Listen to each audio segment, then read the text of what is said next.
तर आपण काय करतोय, पेरू चीज केक आईस्क्रीम. आणि ते करण्यासाठी आपण पेरू इथे स्कूप करून घेतले, त्यानंतर मिक्सरमधनं वाटून त्याला आपण एका गाळणीमधनं काढून घेतले, म्हणजे काय बिया सगळ्या त्याच्या निघून जातात.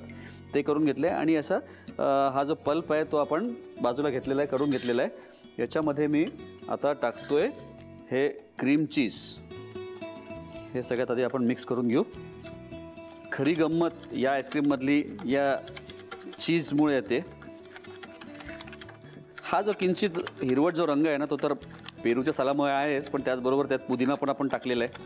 आणि आता म्हणजे आपण जेवढी प्युरी होती साधारणपणे एक अर्धी वाटी होती, ती अर्धी वाटीपेक्षा थोडीशी जास्ती तेवढंच आपण क्रीम चीज त्यात टाकलेलं आहे. आणि त्याच क्वांटिटीमध्ये मी इथे जे कंडेन्स मिल्क आहे ते वापरतो आहे. आता ॲक्च्युली आईस्क्रीम करताना दूध तापवून ते आटवून आपल्याला करता येईल, पण मी एक थोडासा शॉर्टकट इथे घेतो आहे. कारण सध्या मला माहिती आहे सगळेच आपण जण खूप बिझी आहोत, आपल्याला एवढा वेळ नाही, तर झटपट झाली पाहिजे आपली रेसिपी.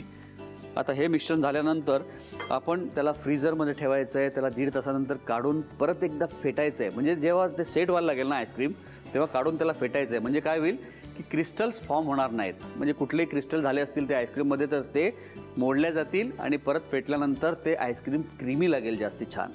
ठीक आहे. पण मी इथे करताना मात्र याला डायरेक्टली भरणार आहे आणि याला डायरेक्ट सेट करणार आहे. बरं, आता मी इथे काळं मीठ आणि तिखट टाकतोय. मला थोडंसं त्याला एक पेरूचा जो चटपटीतपणा आहे, ते सगळा मसाला टाकल्यानंतर जो येतो, जी चव येते ती मला हवी आहे, म्हणून मी यात टाकतोय. त्याला एक आपला ट्विस्ट असणार आहे. वाह, बघतो जरा याची चव कशी आहे.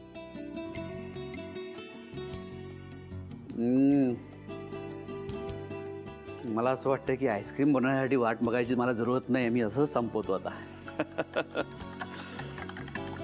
मस्त झालंय. हे मिश्रण घेणार आहे आणि या पेरूमध्ये स्टफ करणार आहे.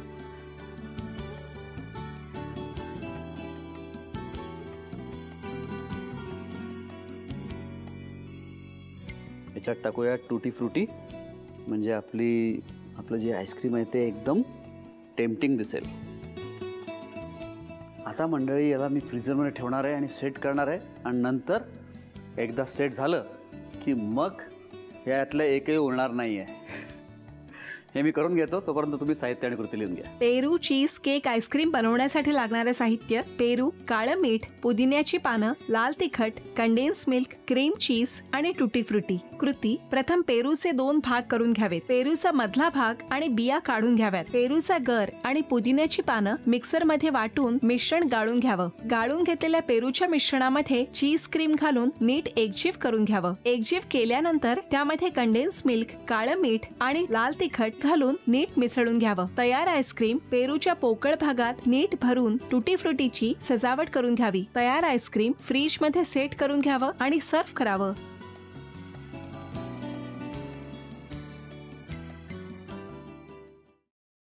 सफरचंदाचे काप नीट परतल्यानंतर त्यामध्ये दालचिनी पूड आणि मध घालून पुन्हा नीट परतून घ्यावं. बटर लावलेल्या ब्रेडवर सफरचंदाचे तुकडे, बदामाचे तुकडे, टूटी फ्रुटी, डार्क चॉकलेट आणि मीठ घालून दुसरा ब्रेडचा तुकडा त्यावर ठेवून वरच्या बाजूला बटर लावून घ्यावं. एका बाउलमध्ये स्ट्रॉबेरी सिरप आणि क्रीम घालून सॉस तयार करून घ्यावा. तयार सँडविच पॅन मध्ये बटरवर ग्रिल करून घ्यावं आणि स्ट्रॉबेरी सॉस बरोबर सर्व्ह करावं.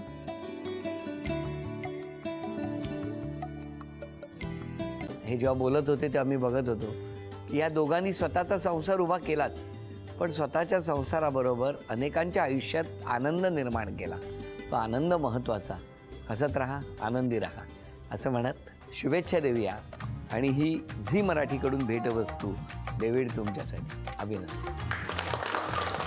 आणि वहिनींना तथास्तू पुणे यांच्याकडून ही पैठणी. अभिनंदन.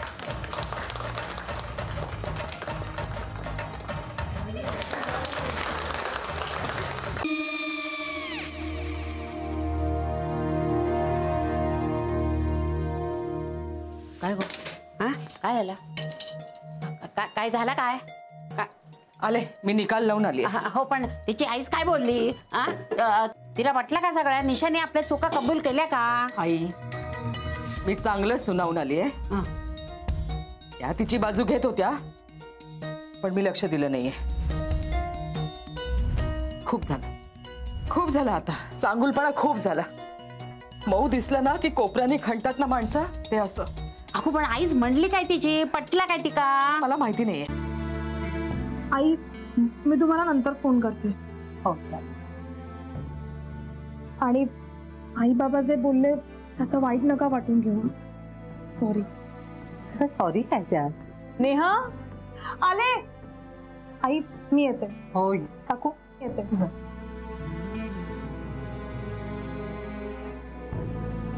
सावकाश जाग. हो हो.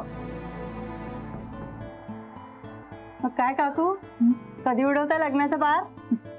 बघूया.